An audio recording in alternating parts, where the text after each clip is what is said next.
Hello student, मैं दुर्गेश वर्मा आपको मेरे YouTube channel biology classes bye Durgesh sir में आपका स्वागत करता हूं। मैं आज पुनः एक नया वीडियो अपलोड करने जा रहा हूं और ये वीडियो जो है ये है आपके क्लास 12th का।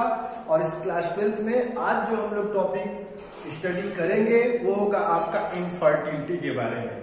इससे पहले मैंने अपने प्रीवियस वीडियो में आपको कंट्रासेप्टिव डिवाइसेस के बारे में बताया था।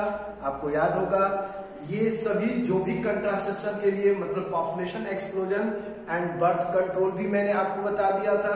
क्लियरली वो समझ में आ गया होगा।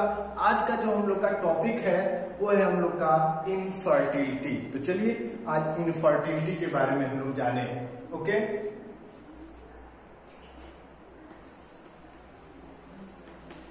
इनफर्टिलिटी। इनफर्टिलिटी अब वर्ड आपने सुना होगा। एक होते हैं फर्टाइल और एक होते हैं आपके स्टेराइल। तो infertility related to sterile. Fertile का मीनिंग होता है, आपको मालूम है ना कि फर्टाइल मीन्स होता है कि they have the ability to fertilise and produce the baby. जब कपल्स के पास यह एबिलिटी नहीं होती है कि वो बेबी प्रोड्यूस कर सकते हैं तो वो आपके कहलाते हैं इनफर्टाइल। और इनकी यह जो डिफेक्ट होता है जिसके रीजन से वो बेबी प्रोड्यूस नहीं कर सकते हैं, this is called as infertility. Clear हो गया? अगर कोई पूछता है कि आप इनफर्टिलिटी से क्या समझते हैं, क्या आप जानते हैं what is the means of infertility? Infertility related to the many couples over the world are unable to produce baby, this is called infertility. मतलब मैंने क्या कहा कि बहुत सारे कपल्स जो है हमारे वर्ल्ड में जो अनेबल होते हैं टू प्रोड्यूस बेबी प्रोड्यूस करने में अनेबल होते हैं। तो यह अनेबल होना आपका क्या शो करता है? इनफर्टिलिटी को। क्लियर हो गया बेटा? तो इनफर्टिलिटी आप लोग बता लोगे ना?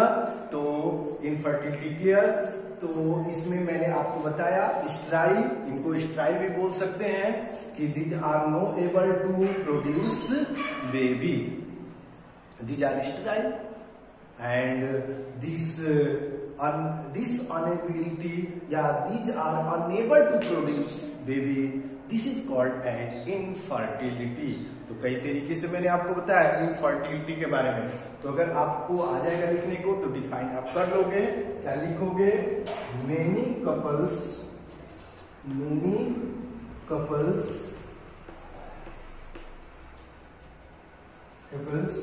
Over the world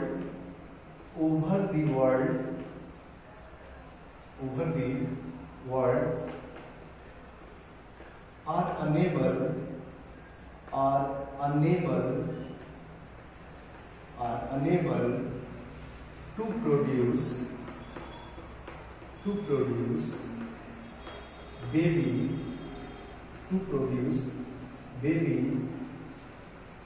called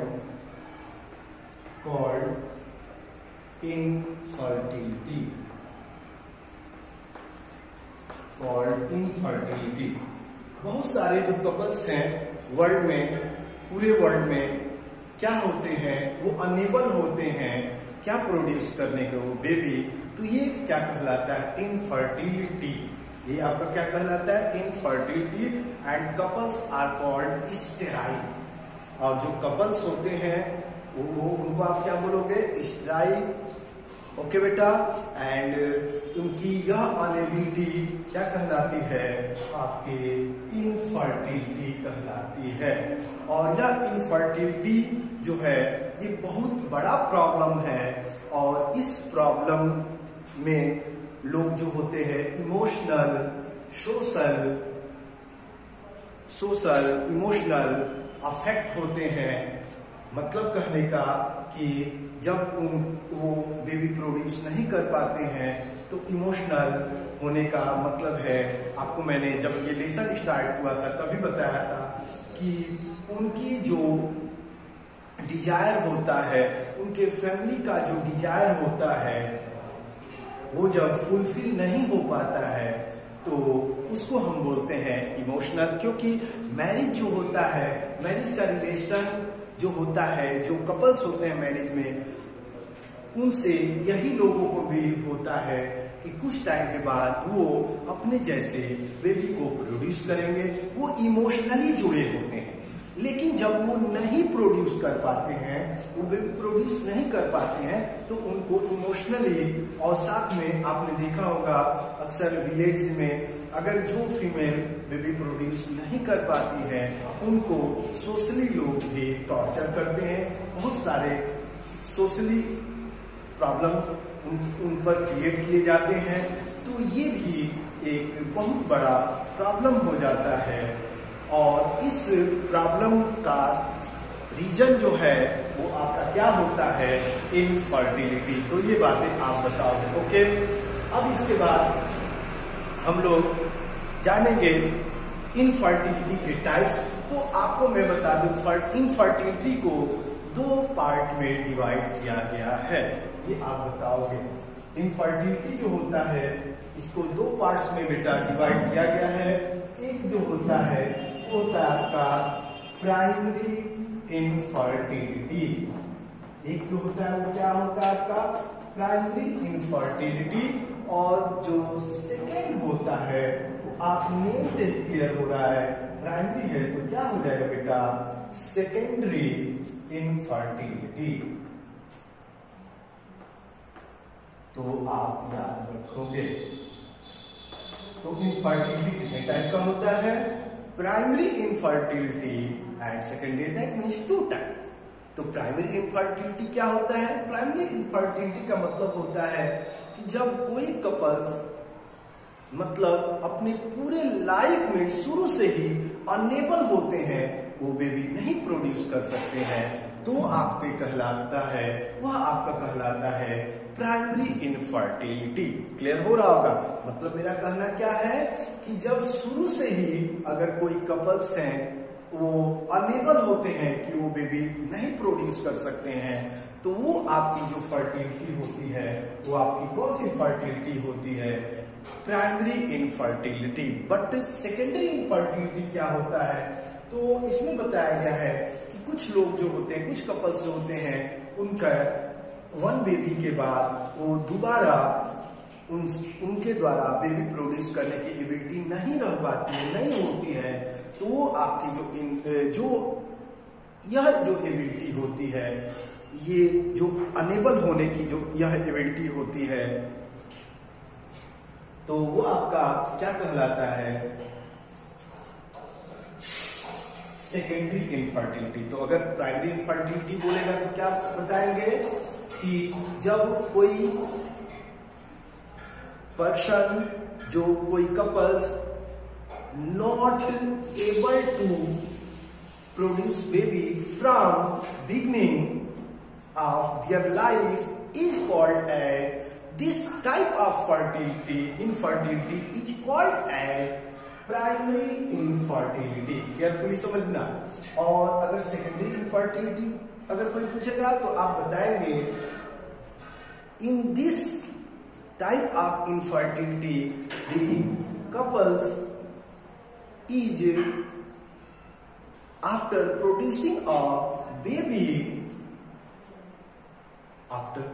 a baby, secondly no or unable to produce baby, this type of infertility is called as secondary infertility। Clear हो गया। तो primary infertility and secondary infertility आप जरूर लिख लीजिएगा। अब हम जानेंगे रीजन क्या हो सकते हैं, क्या रीजन होते हैं इनफर्टिलिटी के। तो इनफर्टिलिटी के रीजन को हम लोग जानेंगे। कुछ रीजन मैं आपको बता दे रहा हूं।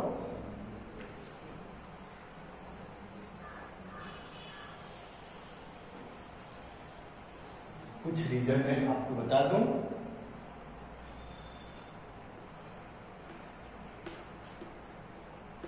Reason of infertility. अब हमारा टॉपिक क्या होगा बेटा? वो होगा आपका रीजन ऑफ इनफर्टिलिटी। तो उसमें से सबसे पहला जो रीजन है वो है आपका कॉन्जेनिटल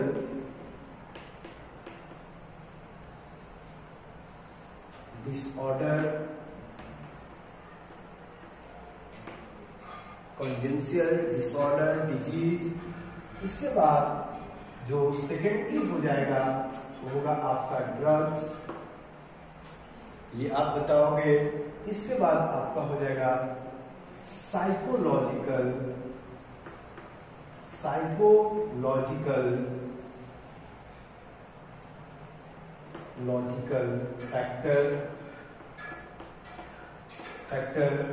तो ये कुछ रीजन है इनफर्टिलिटी के, जिसमें से कॉन्जेनिटल डिजीज मतलब होता है कुछ जो डिजीज होते हैं इन्वायरमेंटल इफेक्ट के कारण होते हैं, या प्रॉपर न्यूट्रिशन न मिलने के कारण होते हैं, या उनमें क्रोमोसोमल जीन डिसऑर्डर के कारण बर्थ से जब कोई बेबी में यह हो जाता है कि वो अनेबल होता है कि वो बेबी प्रोड्यूस नहीं कर सकता है, तो आपके कहलाते हैं कॉन्जेनिटल डिसऑर्डर, कॉन्जेनिटल डिजीज। तो ये बातें आप बताओ, मैं फिर बोल दे रहा हूं। मेरा कहना है कि when the disorder of any couple occur from birth, this is called as congenital disorder. Clear हो गया ना? मैंने क्या बोला कि जब कोई डिसऑर्डर, जब कोई डिफेक्ट बर्थ से ही होता है कि वो पर्सन बेबी प्रोड्यूस नहीं कर सकते हैं, तो आपका कहलाता है कॉन्जेनिटल डिसऑर्डर। इसके बाद ड्रग्स, बहुत सारे ड्रग्स होते हैं जिनकी यूज करने के कारण जो पर्सन होते हैं वो कुछ समय के बाद उनके पास यह एबिलिटी नहीं होती है कि वो बेबी प्रोड्यूस कर सकते हैं, तो आपके कहलाता है, वो भी एक रीजन होता है इनफर्टिलिटी का। जैसे में अल्कोहल अगर लेते हैं, बहुत लोग अल्कोहल का यूज करते हैं, तो अल्कोहल लेने से जो उनके रिप्रोडक्टिव ऑर्गन होते हैं, मेल का जो रिप्रोडक्टिव ऑर्गन होता है उस पर अफेक्ट पड़ता है, उसमें उसके बॉडी के अंदर आप सर्च करना तो आपको मिलेगा अल्कोहल का इफेक्ट क्या होता है, तो बताएगा कि जो उनके जो रिप्रोडक्टिव ऑर्गन है, जस्ट लाइक उनके जो पेनिस होते हैं, उनके साइज जो होते हैं वो स्मॉल होने लगते हैं, और उनमें जो नंबर ऑफ स्पर्म फॉर्मेशन होता है वो भी आपका कम हो जाता है। इसके साथ साथ बहुत लोग जो होते हैं बहुत सारे मेडिसिन यूज कर जाते हैं, क्या करने के लिए कि वो लॉन्ग टाइम तक सेक्सुअल इंटरकोर्स कर सके, और उसके कारण क्या होता है कि उस मेडिसिन के अफेक्ट होने से उस समय के बाद उनके जो रिप्रोडक्टिव पार्ट्स होते हैं वो उतने एबल नहीं होते हैं कि वो सेक्सुअल इंटरकोर्स कर सके, और साथ में वो बेबी प्रोड्यूस करने के लिए उनमें जो number of sperm semen release करना, या जो वुमेन है उनमें ओवम का फॉर्मेशन होना, ये धीरे धीरे कम होने लगता है। तो ये भी रीजन है किसका बेटा? तो इनफर्टिलिटी का। आप जरूर बताइएगा, ओके। इसके साथ साथ है साइकोलॉजिकल फैक्टर।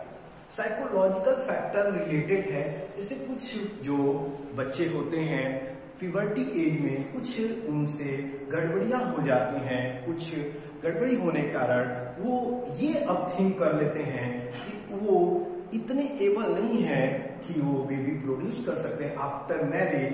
तो ये जो साइकोलॉजिकल इलनेस जो हो जाता है यह भी एक फैक्टर है किसका? आपके इनफर्टिलिटी का। जैसे आप याद रखोगे कि कौन कौन से आपके रीजन होते हैं इनफर्टिलिटी के, तो आपका सबसे पहले बेटा कौन सा हो जाएगा, तो हो जाएगा कॉन्जेनिटल डिसऑर्डर, इसके बाद आपके हो जाएंगे ड्रग्स, इसके बाद आपके हो जाएंगे साइकोलॉजिकल फैक्टर, इसके साथ जो रिप्रोडक्टिव पार्ट है उनमें डिफेक्ट होना, वो भी एक रीजन है आपका इनफर्टिलिटी का, डिफेक्ट इन रिप्रोडक्टिव पार्ट्स, ये भी एक रीजन होगा आपका, बता सकते हैं डिफेक्ट, रुकिए बेटा, defect in reproductive parts, defect in reproductive parts.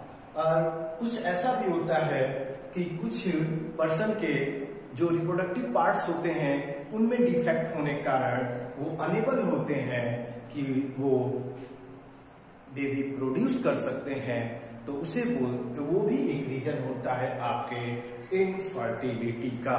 तो ये सभी बातें आप बताओगे, लेकिन ऐसा नहीं है आज के समय में कि इनफर्टिलिटी को क्योर नहीं किया जा सकता है। जो कपल्स अनेबल होते हैं, जो बेबी प्रोड्यूस नहीं कर सकते हैं, उनके लिए भी बहुत सारी टेक्नोलॉजी आ चुकी हैं, बहुत सारे मेथड आ चुके हैं जिससे वो भी फर्टाइल हो सकते हैं या वो भी बेबी प्रोड्यूस कर सकते हैं, और उसी के बारे में आज हम लोग डिस्कस करेंगे। तो उसको बताने से पहले एक फिगर के थ्रू मैं आपको कुछ टर्म समझाऊंगा कि और क्या रीजन हो सकते हैं इनफर्टिलिटी के, तो आप समझिएगा अच्छे से।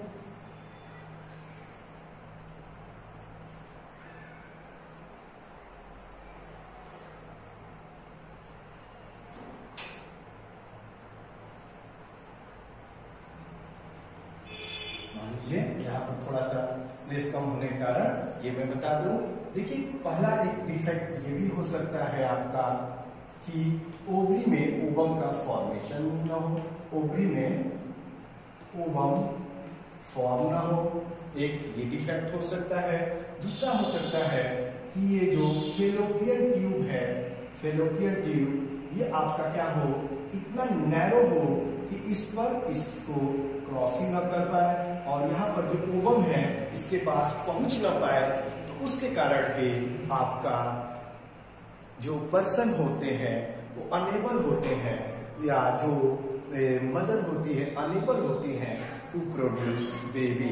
तो ये भी एक रीजन हो सकता है। दूसरा एक रीजन मैंने बताया कि ओवरी में किसी कारण से ओवम का फॉर्मेशन ही ना हो रहा हो।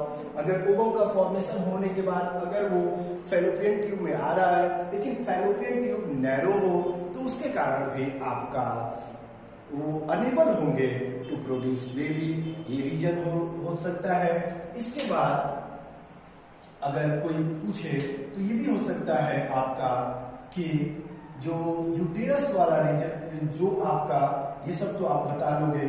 इसके बाद आपका ये हो सकता है कि जो स्पर्म है, जो स्पर्म होते हैं, स्पर्म वो इतने नंबर में नहीं होते हैं, या इतने नंबर में नहीं होते हैं कि वो आपके नंबर उनके कम होने के कारण भी वो आपके नहीं पहुंच पाते हैं, प्रोडक्शन उनका कम होने का, और साथ में उनका नॉन मोटाइल होने का, मतलब उनकी मोटिलिटी का कम होना भी एक रीजन होता है आपका इनफर्टिलिटी। मेरे कहने का मतलब क्या है, इस पर का एक तो नंबर कम हो जाना, और साथ में उनका मोटाइल मतलब मोर मोटाइल ना होना, मतलब उनकी मोटिलिटी का कम होना, वो यहाँ तक पहुंच ही नहीं पाते। अगर ये सही है, फैलोपियन ट्यूब सही है, फिर भी यहाँ तक वो पहुंच नहीं पाते हैं, तो वो भी एक रीजन होता है आपके इनफर्टिलिटी का।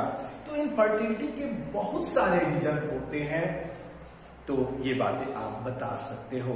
तो चलिए अब इस इनफर्टिलिटी को दूर करने के लिए हम लोग कौन कौन सी टेक्नोलॉजी का यूज किया जाता है उसके बारे में मैं आपको बताने जा रहा हूं। तो चलिए उसके बारे में जानेंगे, लेकिन आप याद रखिएगा कि जो साइकोलॉजिकल इलनेस होता है ये एक बहुत बड़ा रीजन होता है इनफर्टिलिटी का। और जब तक आप लोग साइकोलॉजिकली फिट नहीं हैं, आप अपने को ये समझते हैं कि you are capable to produce baby, you are fertile and you are capable to produce baby, then you completely cure from infertility। तो इसके लिए आपको ये सभी बातें याद रखनी पड़ेंगी। तो इस तरीके से आपका इनफर्टिलिटी का रीजन क्लियर हो गया। अब हम लोग जानेंगे कौन सी टेक्नोलॉजी है जिसका यूज किया जाता है इनफर्टिलिटी के केस में। ओके बेटा, तो ये जानेंगे, लेकिन याद रखें, आप देख ही सकते हैं आजकल इतने क्लिनिक आपके कंट्री में अवेलेबल है जहां पर इनफर्टाइल कपल्स भी बेबी प्रोड्यूस करा सकते हैं। उस आपके जो क्लिनिक है उनके पास ऐसी टेक्नोलॉजी होती हैं जो इस इनफर्टिलिटी को दूर कर सकते हैं। ओके, तो इसको हम लोग अब स्टडी करेंगे। चलिए,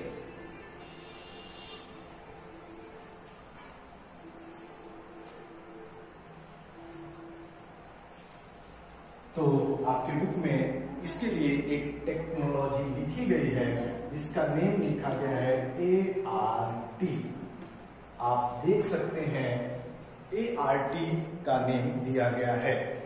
मैं आपको ART के बारे में बताने जा रहा हूं। ART क्या होता है, तो उससे पहले हम इसका फुल फॉर्म जान लें, क्योंकि अक्सर 1 मार्क्स का आपसे कोई क्वेश्चन पूछ सकता है, पेपर में आ सकता है। तो इसका फुल फॉर्म होता है असिस्टेड रिप्रोडक्टिव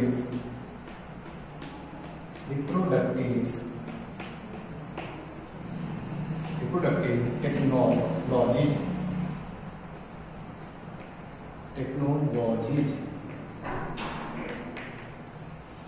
इसका फुल फॉर्म जो होता है वो होगा आपका ART का फुल फॉर्म होगा असिस्टेड रिप्रोडक्टिव टेक्नोलॉजी और टेक्नोलॉजी। ये बातें आप यूज कर सकते हो, ठीक ना। तो ART के बारे में, अब ये ART एक टेक्निक है जिसके द्वारा जो कपल्स अनेबल होते हैं टू प्रोड्यूस बेबी, उनको बेबी प्रोड्यूस कराने के लिए इस टेक्नोलॉजी का यूज किया जाता है। तो इस टेक्नोलॉजी में सबसे पहला जो मेथड आता है वो होता है आपका IVF। सबसे पहला जो मेथड आता है वो होता है IVF, जिसे हम बोलते हैं इन विट्रो फर्टिलाइजेशन।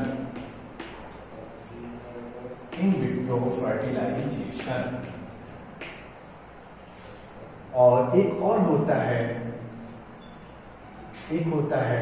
आपका वीवो फर्टिलाइजेशन। इन दोनों के बारे में मैं बता दूं। एक होता है आपका, देखिए फर्टिलाइजेशन में भी 2 टर्म दिए गए हैं। एक होता है आपका IVF, जिसे बोलते हैं इन विट्रो फर्टिलाइजेशन, और एक होता है VF भी बोल सकते हैं, उसको बोल सकते हैं विट्रो फर्टिलाइजेशन। IVF मतलब क्या होता है, इन विट्रो का मतलब होता है outside the female body when sperm and ovum are fused to form zygote. This is called as in vitro fertilization. In vitro fertilisation क्या होता है, तो आप बता सकते हैं इन विट्रो फर्टिलाइजेशन में आपका जो स्पर्म और ओवम होता है इसका फ्यूजन फीमेल बॉडी में नहीं होता है, आउटसाइड द फीमेल बॉडी होता है, तो आपका कहलाता है इन विट्रो फर्टिलाइजेशन। इसी मेथड से जो बेबी प्रोड्यूस किया गया वो था आपका सबसे पहले टेस्ट ट्यूब बेबी। आपने नाम सुना होगा टेस्ट ट्यूब बेबी। तो टेस्ट ट्यूब जो बेबी होता है उसका जो प्रोडक्शन किया गया, उसको जो प्रोड्यूस किया गया, उसके लिए जो टेक्नोलॉजी, जो मेथड यूज किया गया वो आपका कौन सा मेथड था, आपका था in vitro fertilisation. In vitro fertilisation में ये होता है कि जब कोई मेल और फीमेल के जो सीमेन, स्पर्म और ओवम जो होते हैं वो फ्यूज नहीं कर पाते हैं फीमेल बॉडी के अंदर किसी डिफेक्ट के कारण, तो उनको आउटसाइड लेबोरेटरी में फ्यूज कराया जाता है और उससे जो जायगोट का फॉर्मेशन होता है, ये आपका मेथड कहलाता है इन विट्रो फर्टिलाइजेशन। तो ये आप बता सकते हो। और इन विवो में क्या होता है, तो इन विवो में उस केस में होता है जब ऐसा होता है कि जो मेल होता है उसके स्पर्म जो होते हैं फीमेल के ओवम तक नहीं पहुंच पाते हैं, तो उसको कुछ मेथड के द्वारा वहां तक पहुंचाया जाता है। लेकिन फर्टिलाइजेशन जो होता है ऑलवेज मदर के बॉडी के अंदर ही होता है, दैट मीन्स फीमेल बॉडी के अंदर ही होता है। तो आपका कहा जाता है विवो। तो दो तरीके का क्लियर रहेगा, in vitro outside the female body and in vivo inside the female body. Confirm हो गया ना। तो इस इन विट्रो फर्टिलाइजेशन से आपका रिलेशन किसका है, टेस्ट ट्यूब बेबी का। तो इसमें क्या किया जाता है, अगर इन विट्रो फर्टिलाइजेशन की बात करें तो हम लोग इसमें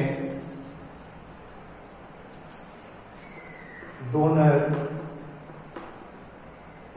मेल से स्पर्म लिया जाता है और डोनर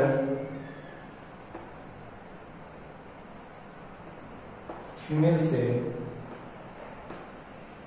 ओवम लिया जाता है और दोनों को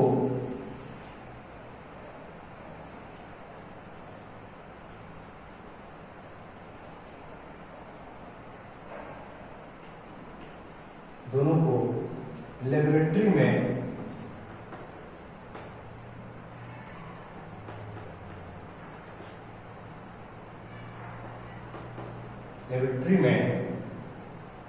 सुटेबल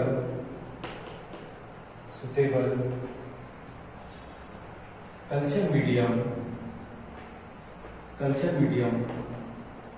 प्रोवाइड करके फ्यूज कराया जाता है और इसके बाद इसका फॉर्मेशन हो जाता है। दोनों के फ्यूजन से जाइगोट फॉर्म होता है। क्या फॉर्म होता है, दोनों के फ्यूजन से जाइगोट का फॉर्मेशन होता है और जैसे ये जाइगोट 8 सेल स्टेज में आता है, 8 सेल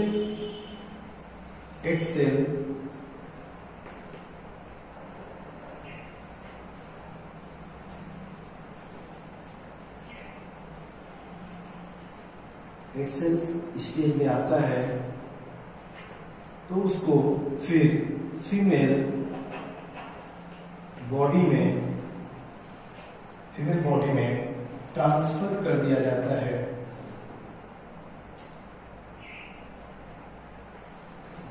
ट्रांसफर किया जाता है। तो आप बताएंगे आईवीएफ में क्या होता है, तो आप बता सकते हो डोनर मेल डोनर फीमेल, जिनसे स्पर्म लिया जाता है उनको डोनर मेल बोलते हैं, जिससे आपका ओवम लिया जाता है उन्हें डोनर फीमेल बोलते हैं। और दोनों स्पर्म और ओवम को क्या किया जाता है कि लेबोरेटरी में सुटेबल कल्चर मीडियम में फ्यूज कराया जाता है और फ्यूज कराने के बाद जाइगोट का फॉर्मेशन होता है। और जैसे जाइगोट का फॉर्मेशन होता है, जब वो 8 सेल स्टेज में आता है तो उसको 8 सेल स्टेज मतलब 8 ब्लास्टोमियर्स का जो फॉर्मेशन होता है उसको फिर फीमेल बॉडी में ट्रांसफर कर दिया जाता है। तो ये जो टेक्नोलॉजी है जहां पर बाहर फर्टिलाइजेशन होता है वो आपका कहलाता है इन विट्रो फर्टिलाइजेशन। और इसके साथ जब जाइगोट या जो आपका 8 सेल स्टेज जो सेल स्ट्रक्चर होता है, जब इसको फीमेल के बॉडी में ट्रांसफर किया जाता है तो इसको बोलते हैं जिफ्ट। इसको क्या बोलते हैं, जिफ्ट। इसको हम लोग जिफ्ट बोलते हैं। ओके, जो फर्टिलाइजेशन आउटसाइड होता है तो आपको मैंने क्लियरली बता दिया, वो आपका होगा इन विट्रो। और जब जाइगोट को ट्रांसफर किया जाता है, जाइगोट दैट मींस एम्ब्रियो को या 8 सेल स्टेज जो ब्लास्टोमियर्स होता है, नॉट एम्ब्रियो, 8 सेल ब्लास्टोमियर्स जो होता है उसको जब इंटर कराया जाता है या फीमेल बॉडी के अंदर उसके फेलोपियन ट्यूब वाले रीजन तक, तो आपका कहा जाता है जिफ्ट। जिफ्ट का फुल फॉर्म हो जाएगा बेटा, अक्सर आपके पेपर में पूछता है, तो जाइगोट इंट्रा फेलोपियन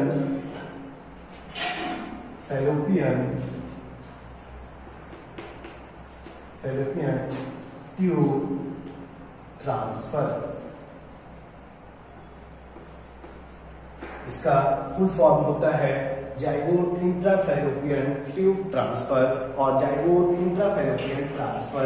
ये भी वर्ड यूज कर सकते हो, बट ये आप सुटेबल होगा, इससे आपको क्लियर होगा। तो अगर आ जाए कि व्हाट इज जिफ्ट, तो जिफ्ट एक टाइप का आपका पार्ट है किसका, इन विट्रो फर्टिलाइजेशन, या जिफ्ट में इन विट्रो फर्टिलाइजेशन कराया जाता है। और इन विट्रो फर्टिलाइजेशन कराने के बाद क्या किया जाता है कि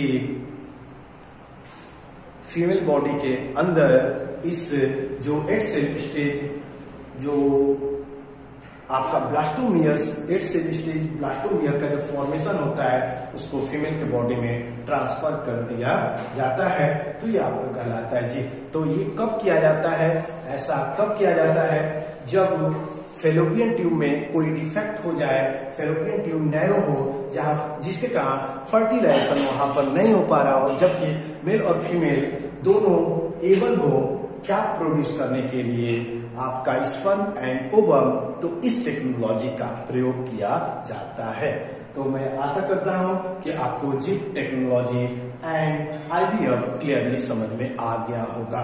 तो एक बार और मैं बता दे रहा हूं, जो भी इनफर्टिलिटी है उसको क्योर करने के लिए जो भी टेक्नोलॉजी प्रयोग किया जाता है वो आपके ART के अंतर्गत आता है। तो ART का फुल फॉर्म पहले आपको मैंने बताया, असिस्टेड रिप्रोडक्टिव टेक्नोलॉजी।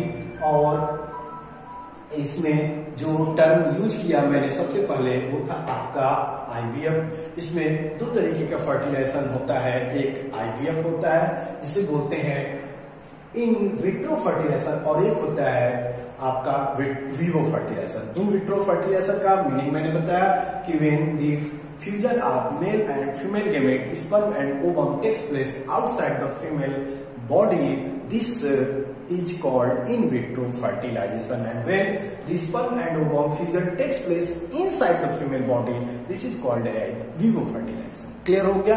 अब इस टेक्नोलॉजी से जो बेबी प्रोड्यूस किया गया, तो इस टेक्नोलॉजी को से प्रोड्यूस बेबी को हम लोग एक नाम देते हैं टेस्ट ट्यूब बेबी। क्लियर हो गया। इसमें क्या होता है, ये कब कराया जाता है, जब फेलोपियन ट्यूब जो होता है वो डिफेक्टेड होता है कि वहां पर आपका फर्टिलाइजेशन नहीं हो पाता है, तो उस टाइम इस टेक्नोलॉजी का प्रयोग किया जाता है।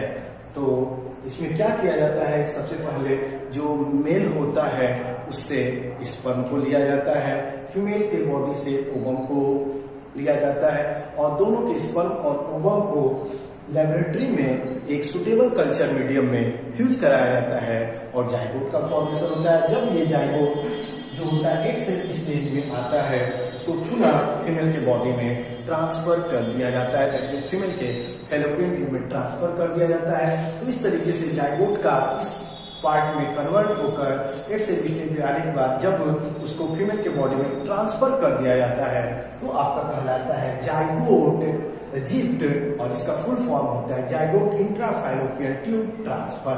तो एक टेक्नोलॉजी है जिसके द्वारा आप जो इनफर्टिलिटी कुछ पर्सन में फेलोपियन ट्यूब के डिफेक्ट कारण होता है, वो एबल हो पाते हैं बेबी प्रोड्यूस करने के लिए। तो ये टेक्नोलॉजी है, और भी बहुत सारे टेक्नोलॉजी है जिसको मैं अपने नेक्स्ट वीडियो में आपको डिटेल बताऊंगा। तो मैं यहीं पर अपने लेक्चर को एंड कर रहा हूं, अगले वीडियो में फिर मिलेंगे। Okay, thank you.